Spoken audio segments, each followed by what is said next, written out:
थोर स्त्रिया आणि सर्व याच्यात सामील झालेले आहेत आणि सामील होऊन या सरकारला दाखवून दिलेलं आहे किती ऊन पाऊस वारा असू दे किंवा कोणती भयानक परिस्थिती असू दे, भूमिपुत्र हे कुठल्याही परिस्थितीत कमी पडणार नाही आणि तो एक आंदोलनाचा भाग म्हणून इथे सरकारला दाखवण्यात आलेला आहे.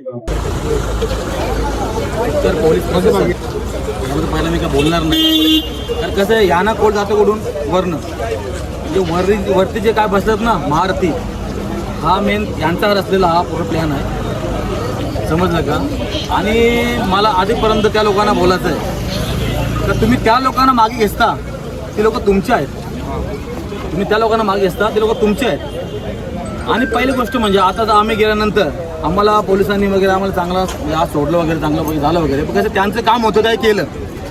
पण मला बोलायचं आहे हे जे महारथी बसतात ना वरती, त्यांना मला एक बोलायचं आहे, तुम्ही तुमच्या खुर्च्या बघा, सत्ता बघा, सत्ता आणि खुर्ची आहे ना जाणार आहात ना उद्या, पण नंतर तुम्हाला हे स्थानिक तुम्हाला विचारणार ना, तुम्हाला पुत्रगाव विचारणार नाही, समजलं का. आणि मला माझ्या आगरी कोली कराडी माझ्या गाववाल्यांना माझ्या स्थानिकांना मला एक बोलायचं आहे का आजची आपली स्थगित झालेली आहे, पण आता पुढची डेट आपल्याला भेटल्यानंतर पण तुम्ही एवढ्या संख्येने या तर आपली पॉवर दाखवा.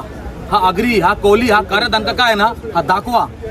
आणि मला एकच बोलायचं आहे पुढे तुम्ही येणार असाल ना तर एवढ्या संख्येने या का समोरच्या माझा प्लॅन जर केला असेल ना तो प्लॅन त्यांचा एकदम फ्लॅश झाला पाहिजे. आणि मी आधीपर्यंत बोलतो ज्या ज्या लोकांनी ह्या इमानदाराला नाव नकार करण्यात आलेलं आहे त्या लोक मला एकच बोलायचं आहे सुधरा. नाहीतर आम्ही जर आधीपर्यंत बोलतो जर आम्ही जातीव आलो ना तर तुम्हाला सुधरून द्यावं ना पहिले बोलतो मी. जय हिंद, जय महाराष्ट्र, जय.